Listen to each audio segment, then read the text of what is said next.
just finished with your regular health board meeting. You spoke about your healthcare. I'm happy to report to you that things are on track. Equipments and other services that are available in the private hospital is available in our public hospital. Kaya pag may mga maraming minahal. Wala kayo minahal? Pag marami kayo minahal, magkakaroon kayo ng sakit sa puso. Kasama kayo sa puso. Nakita ako sa program kayo, mga plastic ko. That will cost you billions of pesos. It's available in the hospital. Anyway, thank you for your time. Pasensya na pero huwag kayo magalala. Pauwi ko na kayo kagad para makapagtinda kayo.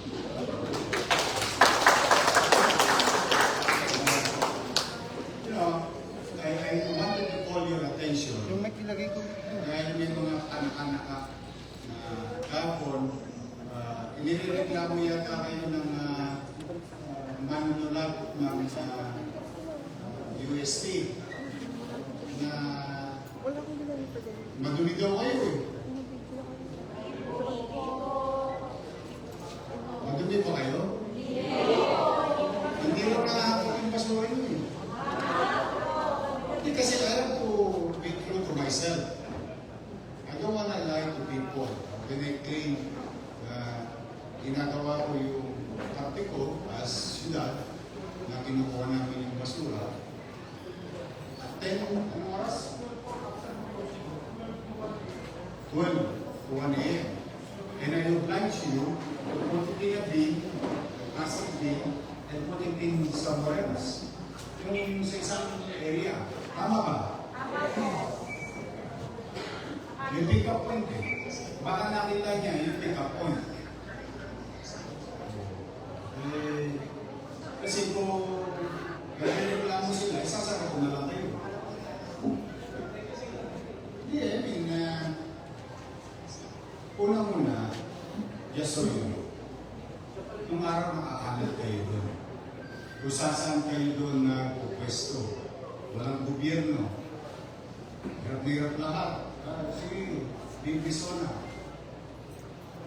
Kanya-kanya. Ang gulo-gulo. Walang sanitation.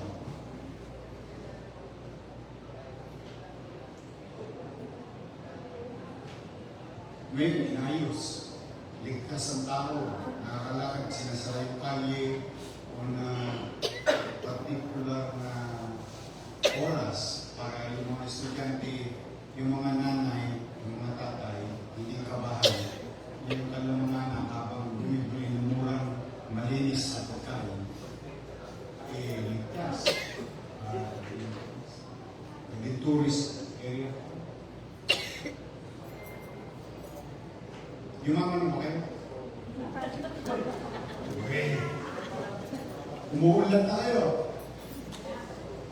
Yumaman ang benta. Nakakabuhay. Exactly my point. And that's the purpose of organizing those things. Not by one, not by two or civilian, but by the government. Kaya pumasok ang pamana. You return, you clean up your mess regularly. Hindi ko maintindihan. Hiniingit yata sa inyo. Kaya ako yung pinatawag hindi para pagalitan. Walang gano'n. Una, I would like to congratulate each and every one of you.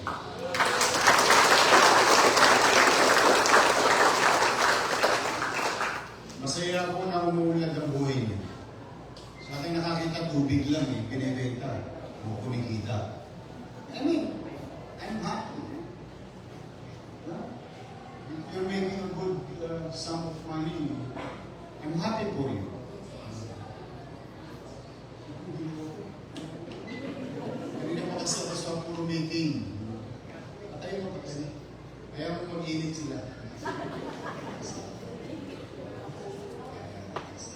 Malamig eh. Isang oras na kayo nag-iintay dito. But I'm really happy. I swear to God, I'm happy and proud of you. That's the truth that happened. Hindi ko alam kung naiingit sa inyo yung katapat ng pwesto, katapat ng sino man, nakakaingitan kayo. Talagang naman pag umuunlad lang sa tao, imbis na gawing inspirasyon, gagawa na.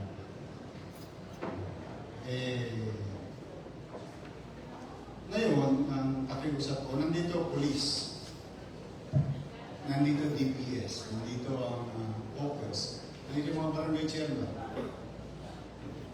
kayong mga pwede ba ako makisuyo? Sino nagpiprito? Sino may tindang prito? Kaya sa mga. Yung may prito, yung may mga mantika. Huwag kayong mahiya. There's nothing wrong with this question. Okay. Pwede bang makisuyo? Huwag niyong ibuhos yung mantika sa kanal? Yes. Kaya nga sinasabi ko, mali yung sumbong. Kaya ako, hindi naman ako palong gagin. Kaya tinawag ko kayo agad yung attention niyo. Na, naano masyado kayo maingay. Wala namang banda ron, di ba?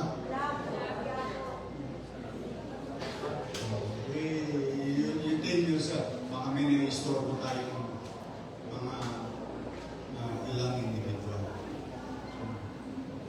Ang ko lang, malasakitan niyo sa sarili niyo. Kasi bumubuhay ng pamilya niyo na. In fact, mas maganda kakita niyo kung sa mga the way I compute things. No? Sayang. Nabubuhay na, nakakatawid kayo, nakakaipo kayo, masaya ko para sa inyo, na kahit yung may kalsada, may gising kong hanap buhay sa kalsada. Ingatan nyo lang, panagpiliin nyo yung magkusang na kayong malinis. Alam mo yung nakaka...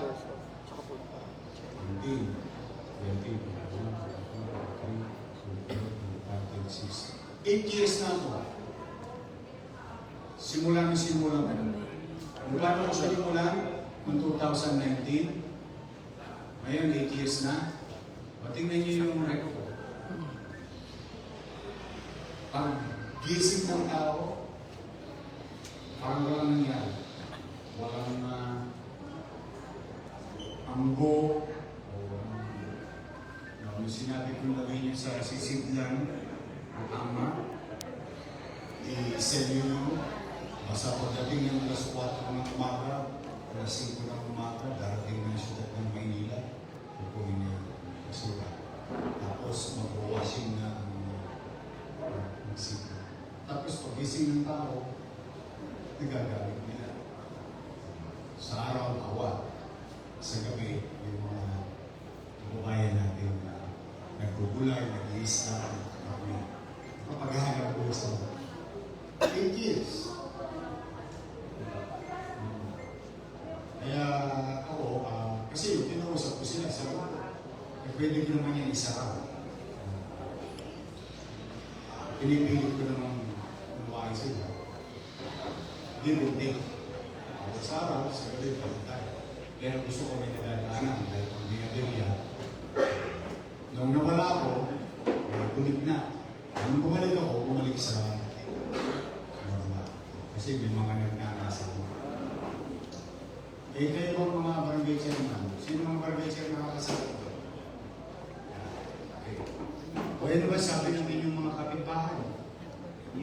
You have to tell me the truth. No? Are they complaining?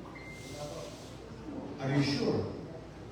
Baka naman may paila-dila na you need to address. Baka transient pa. Kasi maraming transient sa... Pero you have to also be responsible. Katulad ko, may nagreklamo sa akin isang tao, ito tayo lahat. Ibig sabihin, pinapahalagaan ko yung isang boses. Hindi ko siya ikikipit palikat lang na parang baliwala. Isa lang yan. Pero that's how you govern, no? Mga barangay official. Try to lend an ear. At the same time, wala naman siguro masamang makita ko kayo ngayong araw na ito. Kasi the last time na nakita ko kayo, magsisimula pa lang ako. Kailangan ko na isang taon na ito, pumaldo na kayo. Hindi pa masarap ang pakiramdam na may gobyerno sa Maynila na tinitingala tayo, pinapalagan tayo. Pakiusap ko na, kung pwede, ipagmalasakit ka. Anong oras tayo? Nag-aaral ng basura?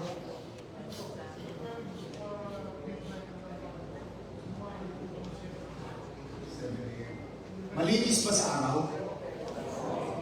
Malinis?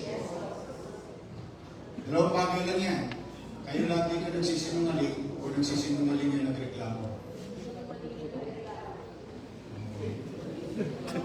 Hindi, kaya nga, I'm just, kasi mukhang napag-iinitan kayo. Sayang kasi nanginayang ako. We created something together. Tayo rin naman ng pusok rito dati. Yung mga barangay chairman doon, hindi ko pakakampi. Marami doon. Pero kaya mo, tanong nyo sila, wala silang narinig sa akin. Try to be reasonable to them. Accommodate their constituency, or maybe some of their constituents of them. Making a living, gahanap buhay. Wala talaga. Wala na akong yung mga palayan masarap yan sa diabetes. Wala akong pait. They can test it. Wala talaga. Kasi gusto ko lang, paano kayo tutulungan, basta suportahan. Kasi yung politika, pag lagi nyo babaw yan, kakalat na. Yung problema.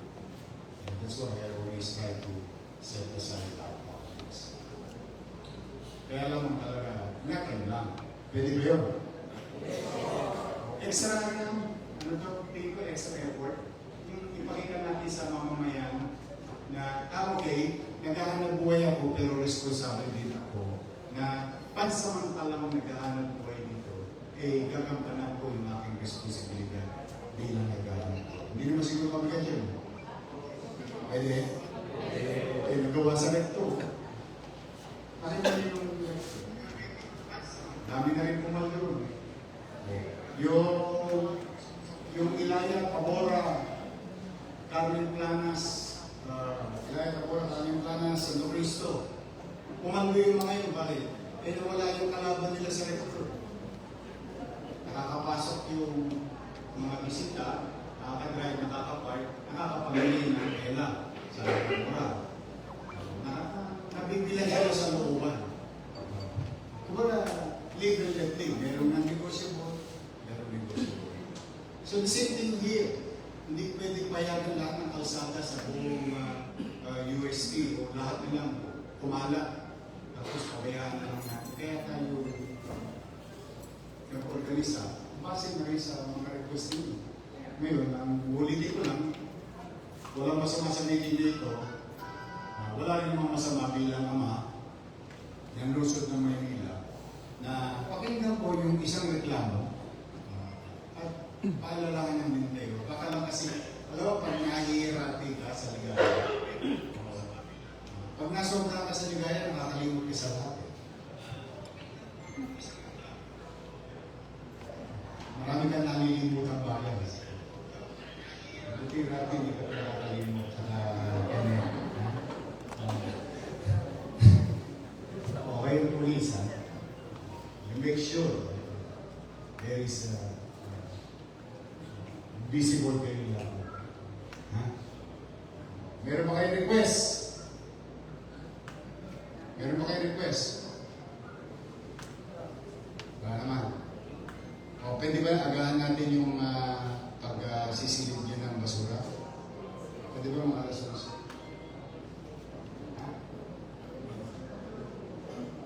11?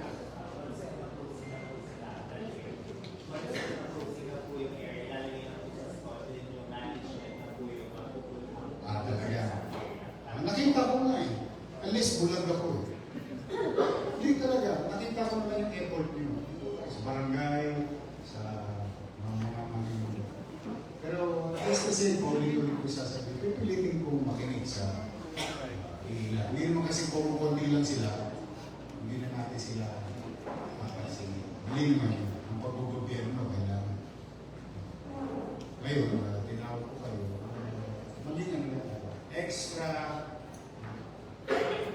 cautious. I think that's the right.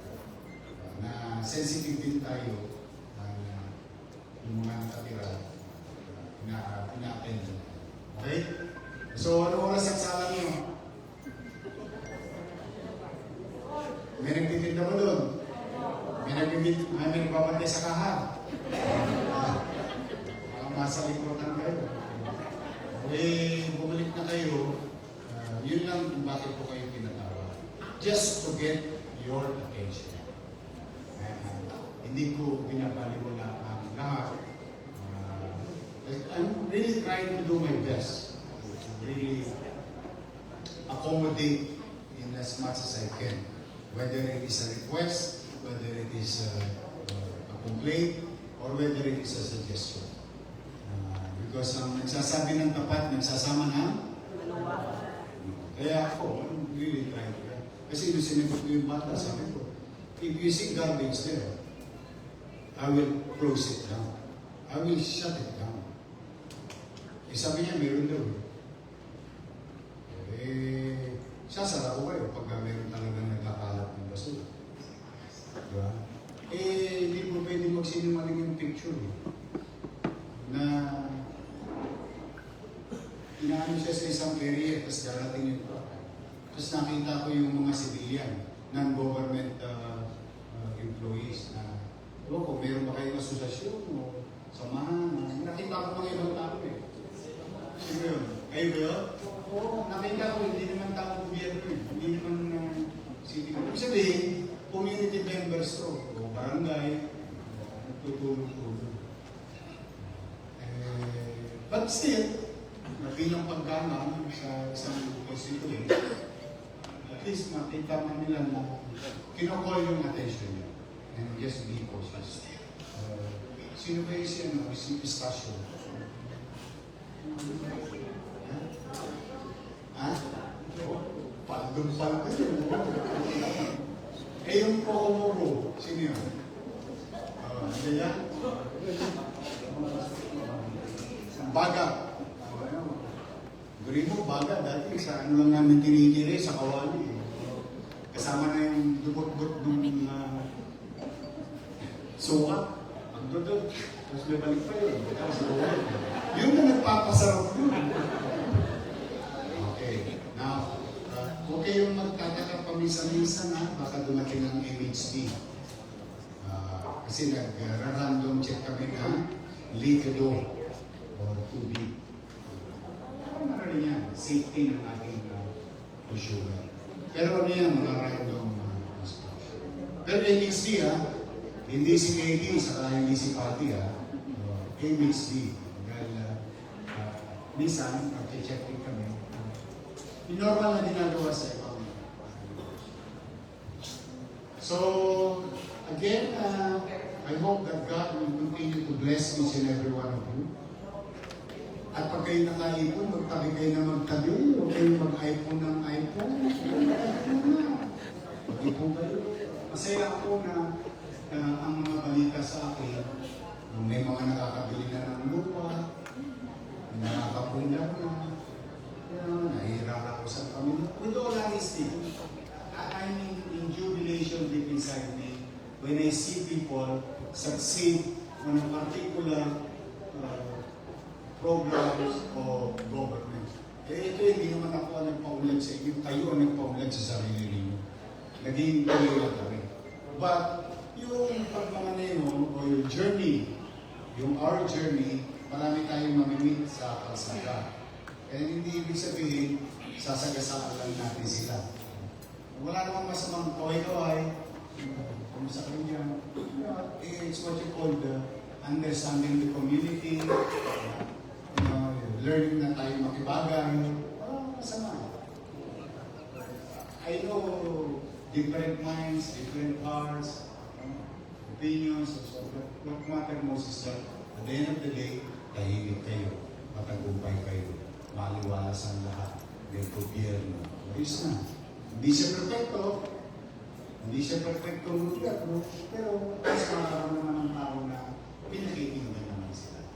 So, sana patuloy na lumuwag ang kabuhayan ninyong lahat.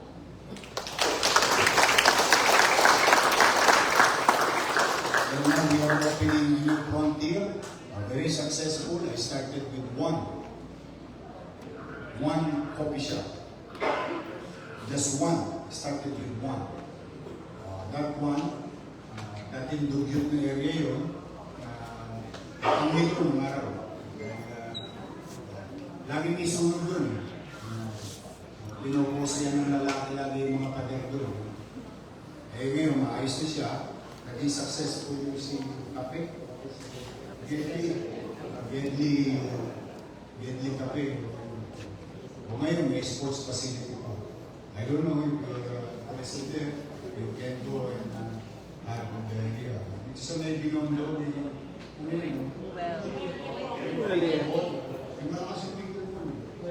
dati talaga medyo scary area yun. But I'm happy. Sana maging successful din sila katulad ko. Kasi rest assured, in our little way, hanggang kaya kong ibigay. Ibibigay ko. Pero kasi may mga bagay talaga nangyari sa ko. Pariedo, Lumintri, Recto, Luna, Suer. Kasi hindi lang aandar yung ilan yan, mga agad-agad. Pinipilit ko ng mga kumawain mo. So, katulad ngayon, kayo'y patuloy na nangingibabaw sa konsumo. Yun ang katotohanan ng lahat. But, doing those things, so business nyo, may kaakibat, inatangan kayo ng kusang disiplina. Rest assured, Kenneth, you go there.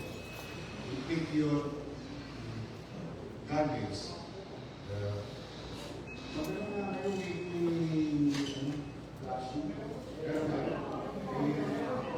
May pamatay natin ng hanggo. Flushing. Yung high pressure natin. Padala mo na.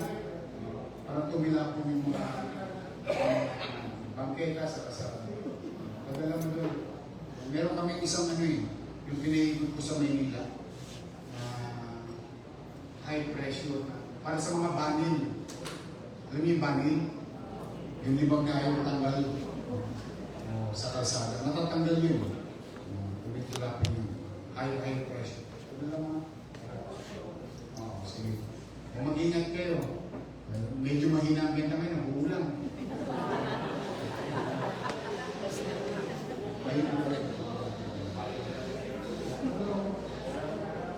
Panatiliin yung malinis sa pagkain at ligtas ang lahat.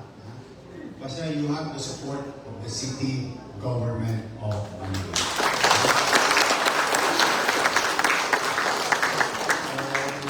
Maraming salamat sa biglang oras na pinagkaloob niyo sa akin. Biglaan ito patawag nito.